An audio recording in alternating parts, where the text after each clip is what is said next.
We have breaking news from Europe in that the current president of the EU, Viktor Orban, who's also the leader of Hungary, landed in Kiev in an unexpected way because he wanted to talk to the president of Ukraine, Volodymyr Zelensky. Now, many of you may know that there's some history between those two going all the way back to the beginning of the war, part of which we're going to talk about in a minute.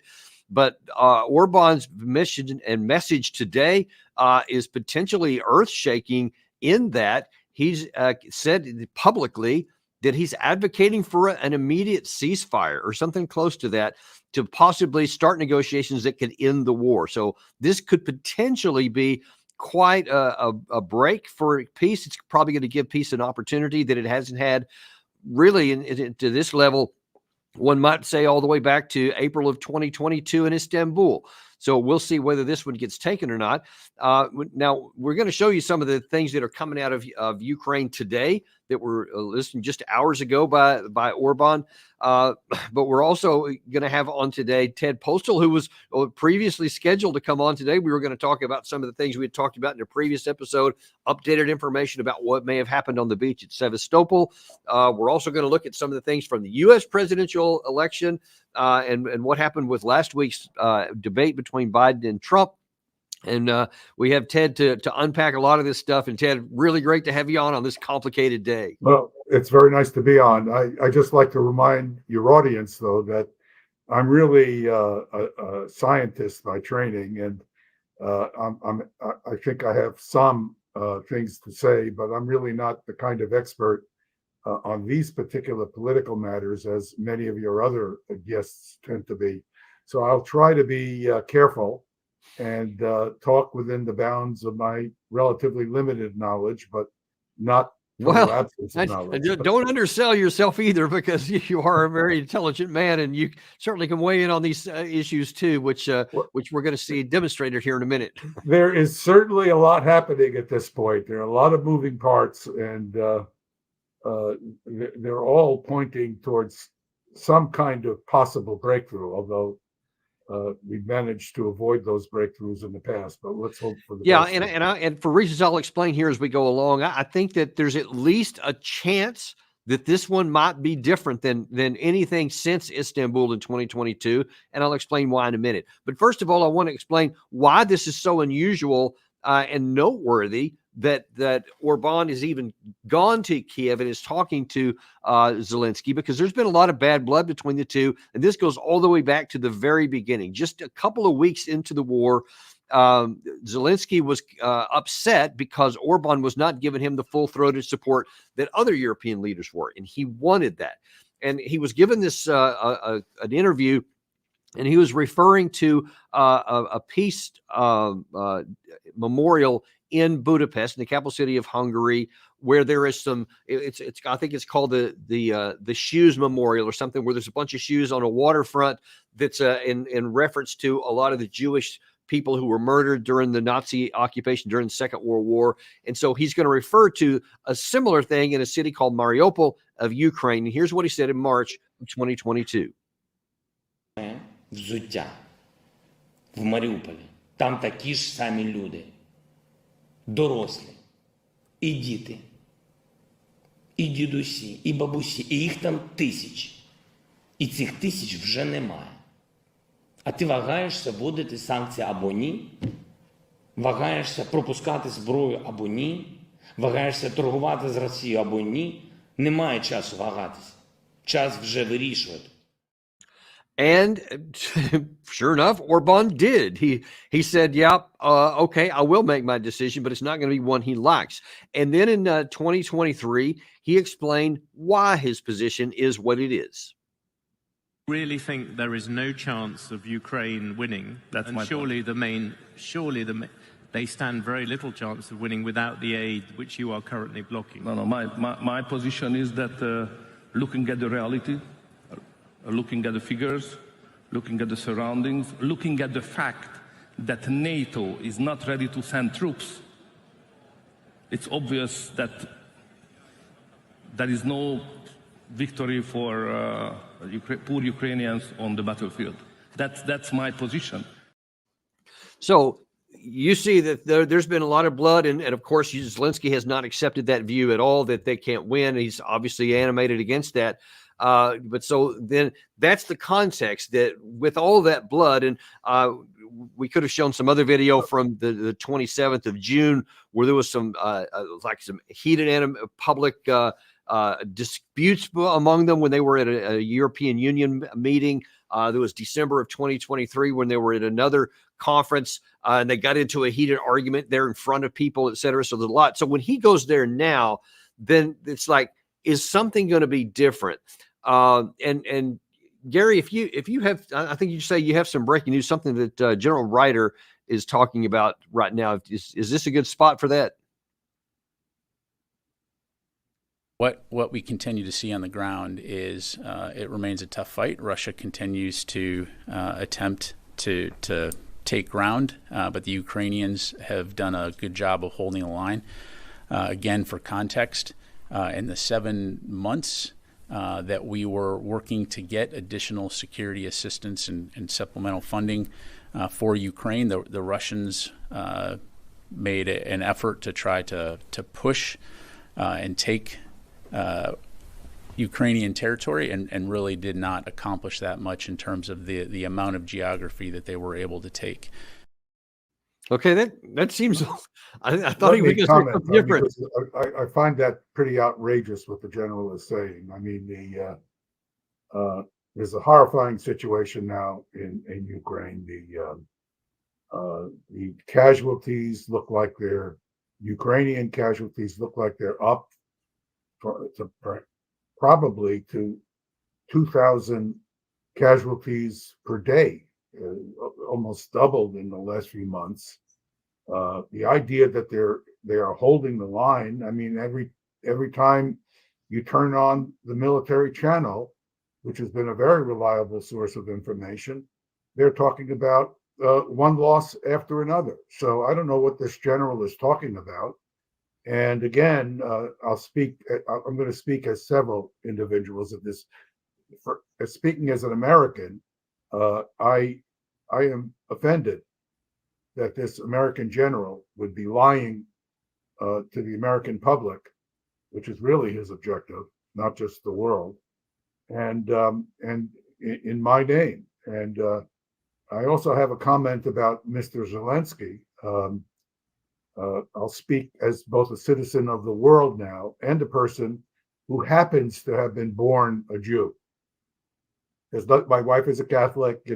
I don't. I don't care who you are. I take people at face value. And to bring up this memorial to this awful Holocaust that occurred in World War II, I presume Zelensky did this because he's Jewish himself. I mean, he's neglecting the fact that tens of thousands, maybe more, Jews were killed in Ukraine by many of the people who hold political views that are close to this guy Bandera, who he regularly works with. I mean, you see, when someone like Budanov is on television, he's got a nice photograph of Bandera behind him. I mean, these are people who have not, whether they're anti-Semitic or just ultra-nationalist and killing innocent people. I don't care what your problem is. If you're killing innocent people for some arbitrary reason, it's unacceptable. And for Zelensky to bring this up when Ukrainian history certainly doesn't have great episodes in its past that would make you feel good about what's happened there, is ridiculous. Now, the fact is that we can't resent people because of their history. I mean, I go to Germany. I have a daughter in Germany. I find Germany a wonderful place. I don't sit there saying to myself, well, there were Nazis there earlier. I'm aware of it. But this kind of playing unfairly with the terrible facts of history, which should be kept in mind, but the people today are not guilty for those crimes, and it's what they do now that matters. So I'm offended by Mr. Zelensky's references as well. So I think what we have now is a situation where there's a chance for stopping this bloody murdering of people, which did not have to happen if Zelensky did not walk away from a potential peace plan in March and April of 2022. And now he was under a lot of pressure, so I don't want to sit here and make believe that it was an easy thing for him to do, and he's fully responsible for it. But it's about time for people to stand up, take responsibility for what their role has been and what it is, and to stop pointing the finger and just start trying to find a solution, because every day thousands of people are being killed unnecessarily. So Well, see, that was one of the things I felt odd. In addition to what you said about General Ryder, he was also contradicting himself, because he started at the very beginning of that saying, yes, the Russians are advancing all along the Eastern Front, but the Ukraine side is holding the line. Well, he can't have simultaneously holding the line and losing ground. I don't know how that works. Well, it's he should be ashamed of himself. I'm going to say it. He should be ashamed of himself. He's a general officer. He has a responsibility to either do his job, which is not lie to the American people. If he has any integrity and he's asked to do that, he should say, no, find someone else. That's my view of his response. So I take it, when I was in the Pentagon, I worked for the Chief of Naval Operations. And I understood that in my job, the Navy would have bureaucratic interests. And I made it very clear. I was explicit.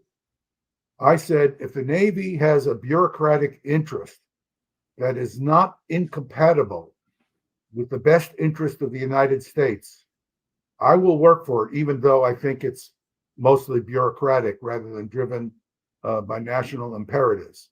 But don't ask me to lie for you. And I did several things that got the Navy some big, big capabilities and resources that really had to do with the Navy's bureaucratic interest. For example, the Navy, it was not clear whether the Navy, the Trident II, was going to get the special nuclear materials to build what's we called the heavy warhead, the 475 kiloton warhead, or whether it would go to the U.S. Air Force for the MX missile. And I was responsible for an analysis that made it impossible for the bureaucratic forces outside the Navy to reject that the Navy should get that material. So that was a service for the Navy's bureaucratic interest. However, I did it because I thought it would be best for the United States and the world to have those exceptionally threatening warheads on submarines that could not be attacked in silos, because I was really afraid that these higher yield warheads would invite an attack against American ICBMs. Now, was it a good thing that I did? I'm still not sure today, because those warheads pose a very serious short warning attack to Russia. So I'm not sitting here saying I'm a hero. I actually don't know that I did the right thing, but I do know the right thing was not to put them in ICBMs that could be attacked in a crisis. So, but when they came to me for other things, I said, forget it. If you have an intellectually sound argument why I should do this for the country, I will do it. Otherwise, go find some clown. Don't come to me. Yeah, and there's a whole lot of people that are falling into that category here, which is why I have some hope that Viktor Orban, who appears not to be out of that mold, may be a possibility to get to peace here. Now, I'm going to show you what he has released. And at least as of right now, when we're making this video, so far, we haven't seen any official response from Zelensky. As soon as we do, we're going to get that stuff up here. But here's what Viktor Orban just hours ago released. Magyarország adja az Európai Unió elnökségét, az Európai Tanács rotációs elnökségét 6 hónapig. Az első utam ide vezetett, mert a béke kérdése az nem csak Ukrajnának fontos, hanem egész Európának fontos. Ez a háború, amit önök most elszenvednek, az mélyen érinti az európai biztonságot. Mi nagyon értékeljük azokat a kezdeményezéseket, amiket Zelenszkij elnök úr tett a béke érdekében. Én megosztottam azt a véleményet az elnök úrral, hogy ezek a kezdeményezések, ezek hosszú időt vesznek igénybe, a nemzetközi diplomácia szabályai miatt lassúak és komplikáltak. És azt kértem az elnök úrtól, hogy fontoljuk meg, hogy nem lehetne a sorrendet megfordítani, és egy gyors tűzszünettel fölgyorsítani a béketárgyalásokat. Egy határidőhöz kötött tűzszünet, amely lehetőséget ad a béketárgyalások felgyorsítására. Ennek a lehetőségeit mértem föl, ezt tisztáztam az elnök úrral. Ezekről a tárgyalásokról természetesen az Európai Unió tanácsának, vagyis a miniszterelnököknek majd egy jelentést fogok készíteni, ami alapján megszülethetnek a szükséges európai döntések.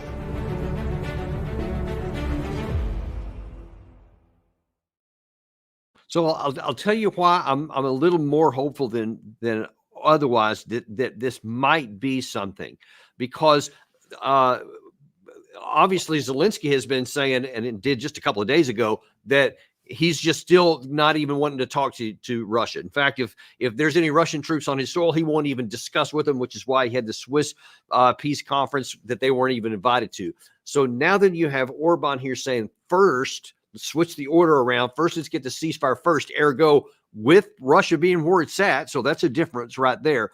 But also because I think that there is starting to be a growing recognition, even among some of those in the Biden administration. And we're going to talk about how he plays into this in a minute.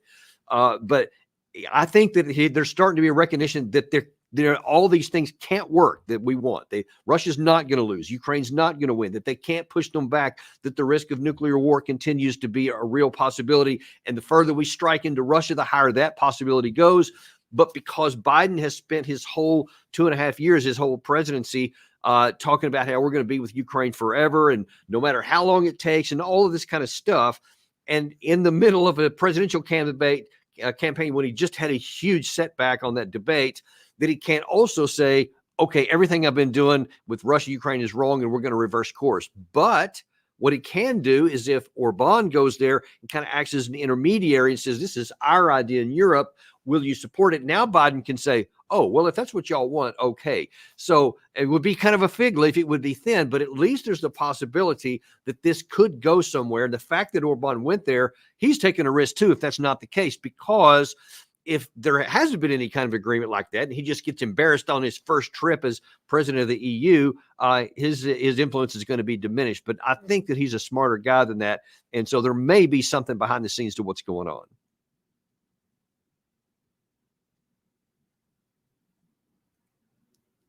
Do I still have you, Ted? No. Yeah, I'm sorry. Okay. Well, Yeah, Orban is one of the very few real leaders left in Europe.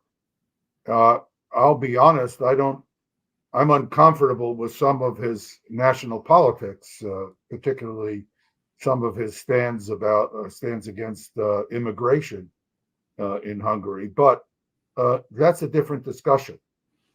He has shown leadership. He has been willing to stand up against a large array of infantilized leadership in Europe who it's hard to believe that these people can ignore Europe's own security concerns the way they have been doing, economic problems, and besides the military loss that's going on right before their eyes.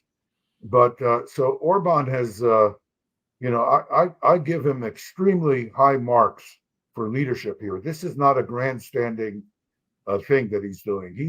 He's taking some political risk, and I think it's to his great credit that he is doing this, and it is a step. I hope it works out. I'm not so sure, but neither are you, of course. It is a step toward bringing this insanity closer to an end. Now, there are other things that are happening too that increase the chances that something positive might happen here. I think Marine Le Pen is very likely, if it's not a certainty, I guess, but it's very probable that she will win in France, and that she could even be the next president in France. And she has a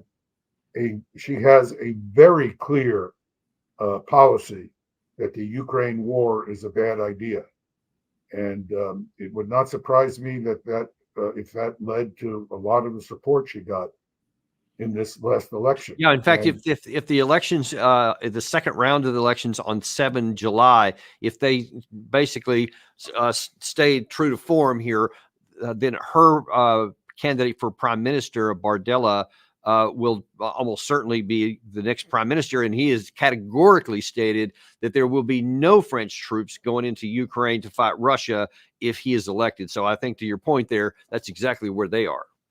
yeah, Macron has essentially destroyed his party in the French domestic politics, just as he's destroyed France in his foreign policy. So he's doing a pretty good job, I think, in terms of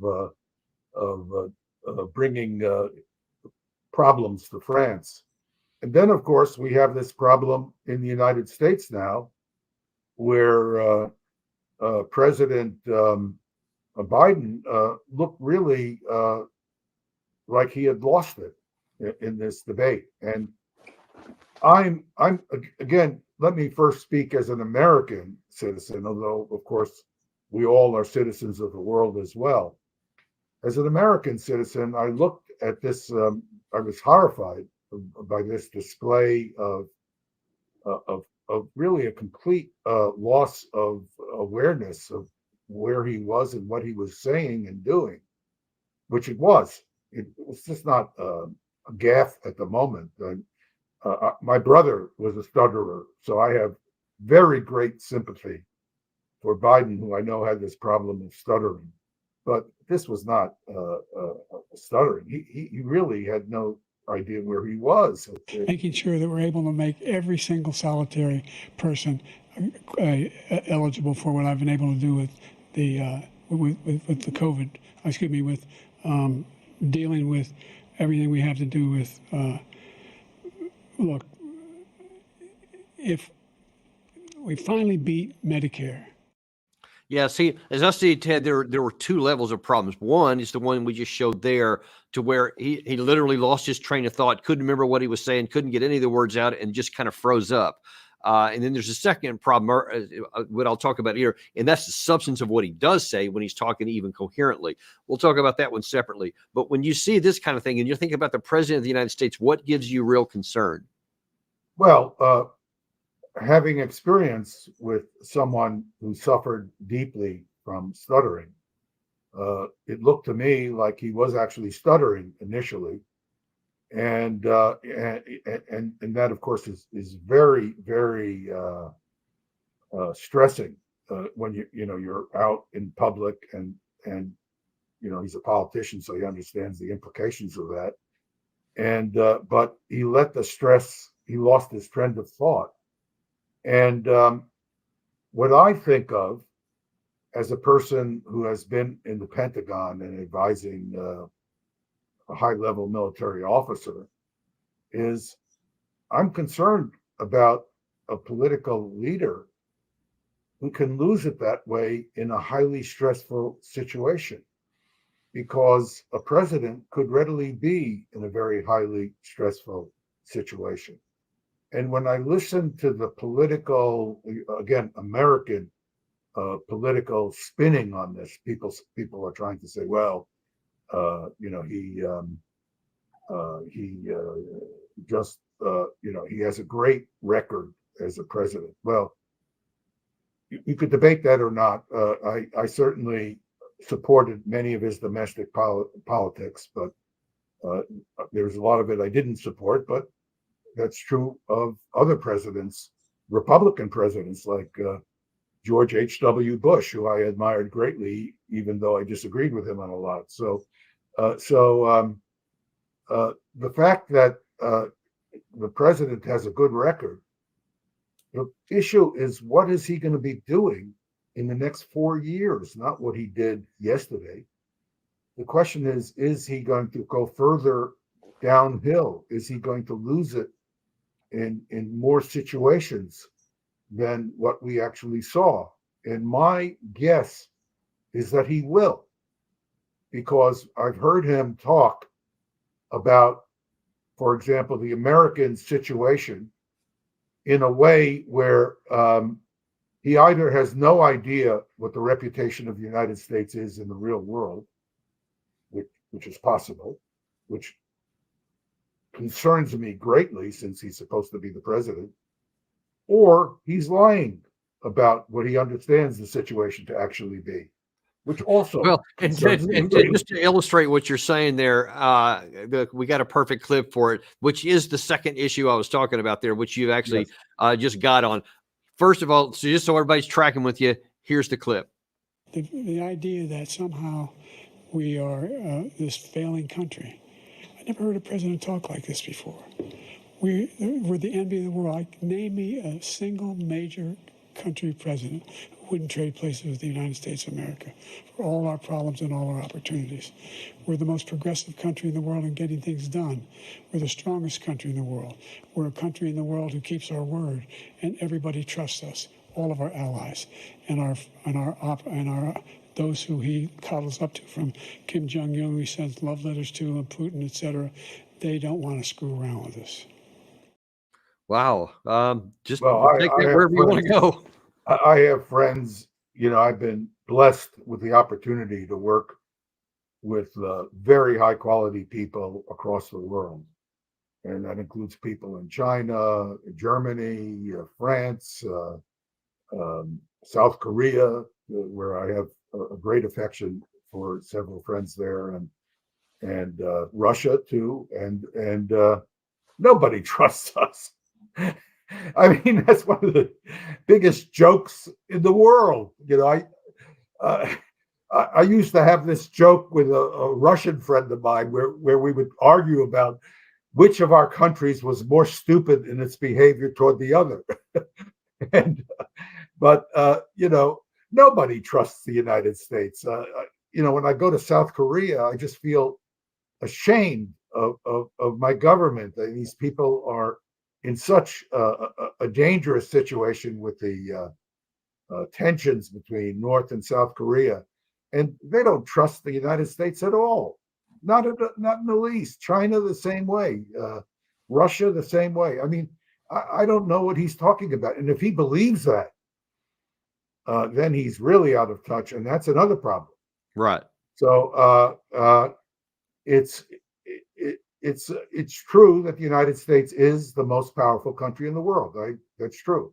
We also are taking on debt at $1 trillion every 3 months. That's not small change. We also have a situation where we are very rapidly moving toward a possibility.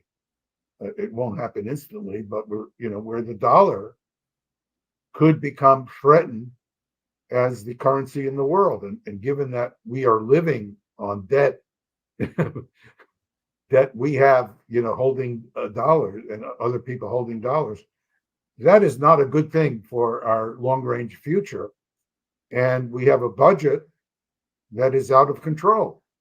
And incidentally, I would like to be clear that Trump was more responsible for our budget being out of control from his presidency. That's been relative to Biden, but Biden has not helped. And so I don't know what he's talking about, literally. And it worries me greatly that he appears, again, I don't know what to think. Is it just because he appears to think it, or because he actually thinks it? Well, we've been saying Gary used to play out here a lot. This comment that Biden made in October of last year, shortly after the terrorist event in Israel, to where Biden was asked by the interviewer, can the U.S. support both Israel at the same time it supports Ukraine? Does it have that ability? And Biden shot back with this incredulous comment that, oh, well, of course we can. We're the most powerful nation in the history of the world. So he believes it, and he really does think that. But what he fails to comprehend is apparently is that there is a balance. There's things are relative. So we are the strong. If you just said who is the strongest country in economics, military, personnel, all kinds of things, yeah, you would have to say the United States is sitting on that role. But then there are other pillars also out there, and there are other powers that are rising, and so things are relative. And it's even the big power isn't absolute, and there are limits to power, and we're running into that, and that's where I think is the big. We are the strongest power, the strongest country in the world, but we're facing the rest of the world these days. We are alienating the rest of the world. We are looking at what is probably an unbreakable alliance between Russia and China.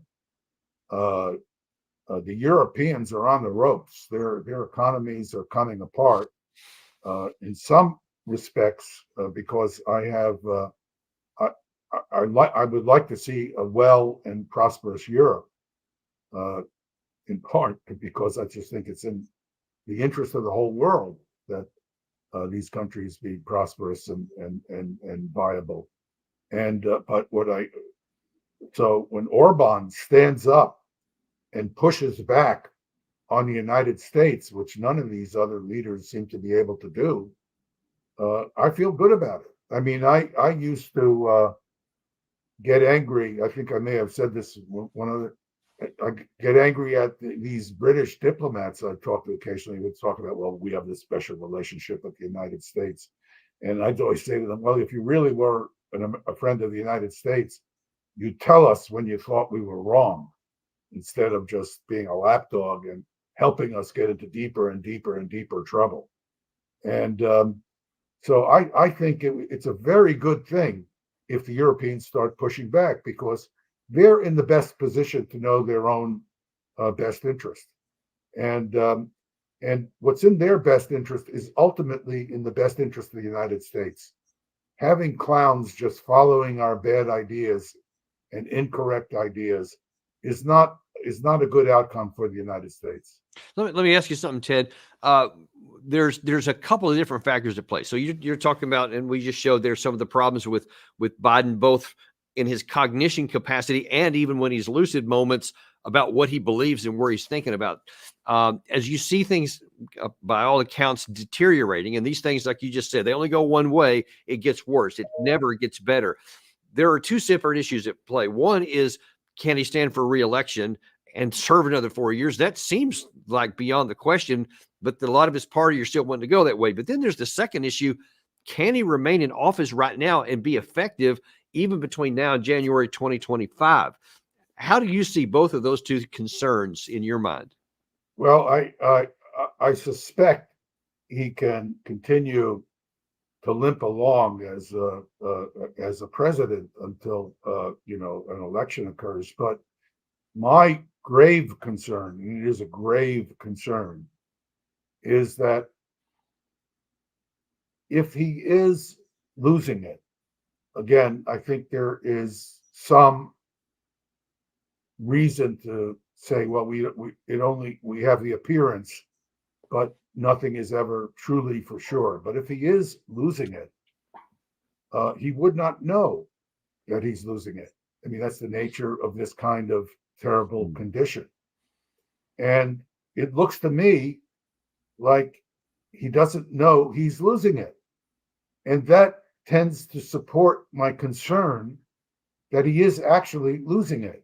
The other alternative is that he's so self-centered, which is possible, that he cares less about the future of our country. We just had a Supreme Court decision that suggested in an ambiguous way that Trump might not be held accountable for the illegal attempt to, overthrow the election, the last election.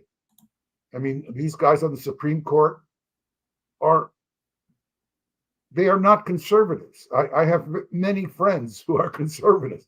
These guys are not conservatives. These are extremist, anti-democratic autocrats. To call these guys conservatives is just wrong. That's an offense. I mean, it's an insult to real conservatives. I mean, these guys are just nuts. They're anti-democratic. And when you look at a 6-3 decision from these clowns, and they are clowns, it is the right way to describe them, in a country that has, held its democracy, however imperfect it's been, over a couple of hundred years, it is really of concern and appalling. And then to have a president who is so concerned about getting reelected that he's willing to put in jeopardy to make it possible for this total psychopath, Donald Trump, sociopath, to become the next president again. I mean, he should be falling over himself to just release his votes and let the Democrats put up an alternative candidate. Yeah, and I guess we'll find out how that works out, and we'll certainly be watching a lot of that to see what they think, because right now everything's in their and power. The people who surround him, including his wife, are doing a great disservice to the country. Whatever they think they're doing, it is a great disservice to the country. I would like to think, in fact, I know my wife would tell me, Ted, it's time. It's funny. My wife said that exact actually. same thing during the debate. She said, if that was you and I was your wife, I would tell you it's time to go. So she told me one time, it was a few years ago, she said, get off the bus. And she was right. She saved my life, actually. So, Jill Biden is not helping the country or her husband by doing what she appears now to be doing. And all of these characters around them, all they're trying to do is keep themselves in positions of authority. That's my reading of what's going on. Yeah. Anybody, if you were just a cold-blooded politician, you and I were just political figures talking about a political situation, and I had screwed up in this debate the way I had done, what I would say to you is, well, this is an unrecoverable mistake. Yes, I'm competent, but this is an unrecoverable mistake. And as a responsible politician who has responsibilities to the country and the party, but the country first, I just have to resign because, it looks so bad that it's not a recoverable political situation. So this would be an intelligent political individual who understands politics. And you just say, okay, because people want to vote against Trump. And I have created a situation, maybe by accident, where people are now doubtful they can vote for me against Trump. It's my duty to the country to turn it over to somebody else. That's what it would seem. We'll see how that works out, because it still could. Lots of backdoor negotiations going on right now. Well, I hope so. What I'd like you to do, I'd like to shift gears in the remaining time we have now, Ted, to talk about something that we thought we were going to lead with today, but I don't want to miss the opportunity to do it because the information, it's so important, I think, to get the right information out there. And we want to go back to the missile strike on Sevastopol Beach a week and a half or so ago. We've had you actually on to talk about some of that stuff before, but you've gotten additional information. And I wonder if you can share with us now kind of what you think happened during that time. Well, I did a Google search of the of the Russian language literature, because I became suspicious that the American press was not giving us an accurate picture of what happened. And it looks like what the Russian Defense Ministry is saying is that the attack came from the area around Nikolaev, which is a good deal east of Odessa. They were saying it was coming from Odessa, and so this meant that the ATACMS missiles were overflying this beach directly north of downtown Sevastopol, and the Ministry of Defense, the Russian Ministry of Defense, also said that the attack was aimed at civilian areas in Sevastopol. Now, if that was the case, the civilian areas would have been directly south of that beach, very close to directly south.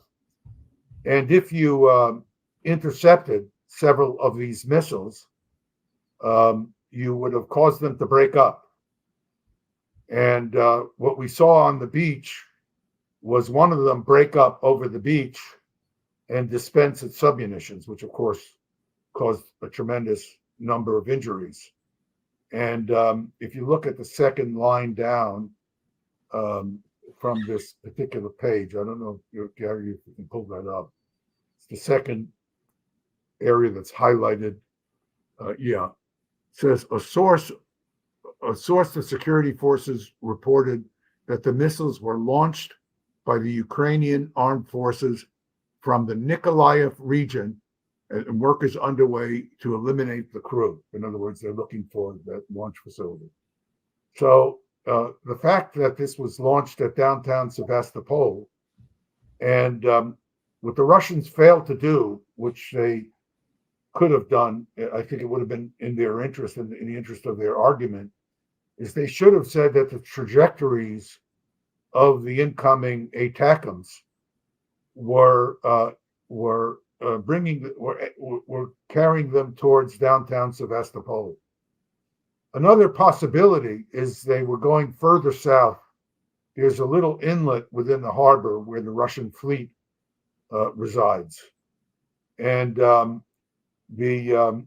if your audience looks at, let's say, Kherson rather than Nikolaev, and you draw a line down to Sevastopol, you can see that it's a more north to south trajectory, especially if you're aiming at Sevastopol.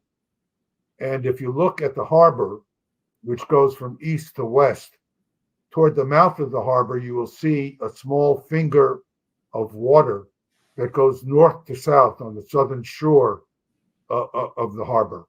That's where the Russian fleet it resides. So if you were aiming at either the Russian fleet or the downtown Sevastopol, you would be overflying that beach.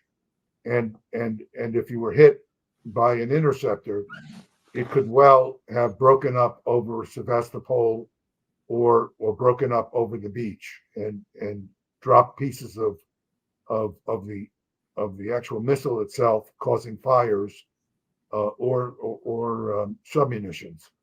And my guess is, if I read literally what the Russians said, I don't interpret it, I just say, this is what they meant to say, word by word, then it looks like the attack was on downtown Sevastopol.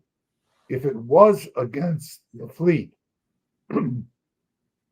it's even more problematic, because why would you attack these ships with submunitions?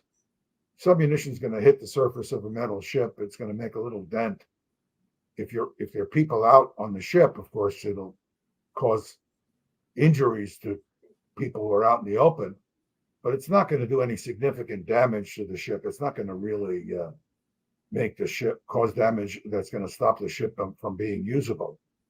So the use of submunitions is inexcusable for all kinds of reasons, which just become more and more unreasonable when you look at the facts as best we can piece them together.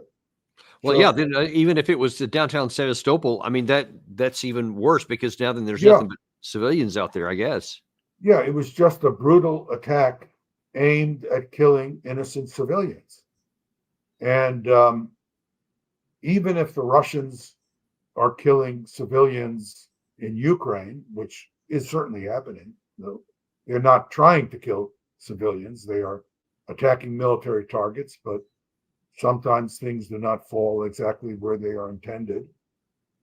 Even if that's the case, it's not a direct attack. These were not a direct attacks on civilians. And of course, that has also been going on in Donetsk, where when the Ukrainians were attacking Donetsk city with submunitions. We know that was reported. Yeah, I've seen a lot of that video. And they were attacking Belgorod with civilian areas in Belgorod. So this is just aimed at infuriating the Russians, which is not a militarily justifiable set of actions. And what they've been trying to claim is that they are attacking military facilities that support the Russian war effort. But this is not a part of the war effort, civilians who happen to be in the downtown areas of the city. This is just aimed at spitefully killing innocent civilians. And this is the kind of behavior that is criminal. Whether, it's simply criminal. And when the government leadership in Ukraine basically allows this, they don't allow this to occur. Obviously, this is occurring because they are ordering it to occur. Because if they said, you can't do this to their troops, it wouldn't happen. So I'm inclined to accept the extreme anger of the Russians with regard to. I was angry looking at this. Just when I'm angry and I see civilians killed anywhere. So the closer you look at this incident in Sevastopol, if you want to call it an incident, it was clearly intended to kill people, and it killed people on the beach instead of in downtown Sevastopol. That's all. Yeah. Which is also terrible. Let me ask you another technical question related here. There was a lot of claims before this, or actually after it happened, that there was an American Global Hawk, other kinds of reconnaissance and electronic warfare drones flying around in the Black Sea area, which were allegedly used to help bring these things onto target. Can you talk a little bit about the role that any kind of U.S. Intelligence drones do play, and the fact that apparently the new Russian Minister of Defense, Belousov, has claimed that they're going to shoot down if anything further comes into the Black Sea? Well, I don't. I haven't been able to understand the Russian argument in this incident, because if you want to find a target like the downtown Sevastopol, all you need is Google Earth or any. You don't need a drone. Now, of course, what the drone is almost certainly doing is it's collecting electronic intelligence on the air defense systems that are operating, and it's finding locations of air defense units. Anyone who has played with Google Earth or something like that knows that it's impossible to find anything by just looking. There's so much detail, there's so much stuff to confuse you. You can't do that. You have to have some queuing, and the queuing, of course, is provided by doing. You have a radar operating. The radar emits a signal. You analyze the signal over time. You use different aspects of the signal as you get it over time. You eventually find a location from where the radar is operating. That gives you a coordinate, and the coordinate, you need it with enough precision so you can attack the coordinate, because if you have 200 meters precision, it's not going to be good enough. You want 50 or 100 meters or tens of meters. And that's the kind of thing that you can only do with very advanced electronic surveillance capability. And that's what those drones are doing. So in that sense, the Russians are correct. And there's no doubt that the attacks on air defense systems in Crimea are the coordinates for those attacks are coming from those drones. No question about it. Yeah. So I guess we'll see whether or not Russia stays good to their threat to shoot them down, or whether we risk it. I haven't seen whether there's been any since that time, but I guess it's something else we'll keep an eye on. Yeah, those air defenses are designed from the beginning to be movable. And, but you can't, movable does not mean mobile. You probably know this better than I do, and I'm sure you do. And, so, you have to set them up. You have to measure clutter backgrounds. You have to do all kinds of stuff. And, so you're reluctant to move them, although you will, because survival is a big, not being under attack is a big incentive to move. So, but these systems are very capable, these electronic reconnaissance systems, and they can be used against you. And so, and these are expensive systems, and they're capable systems, so you want to take them out. Yeah. So I'm sure the Russians are very upset about these drone systems. Yes. Yeah, and we'll see what happens, because that could cause another escalation. But so many volatile, so many moving pieces here. It's hard to keep track of it all. But as always, we're always grateful for you to come on and help provide some clarity on some of this clutter and some of this chaos that's going on the ground. But we appreciate you doing that. Thanks for coming on. I want to emphasize again, I'm not so good at the politics, but I'm following it. So, and certainly as an American citizen, I have to say what I said. It's just appalling. Yeah, I think you speak for a lot of people, and that's why one of the reasons we like to have you on, because a lot of people follow that. But again, thanks for joining us today. We appreciate you guys joining with us as well. Ask you to like and subscribe and share this with your friends so that they have access to the same uncompromised truth that you got today. Thanks, and we'll see you on the next episode of Daniel Davis Deep Dive.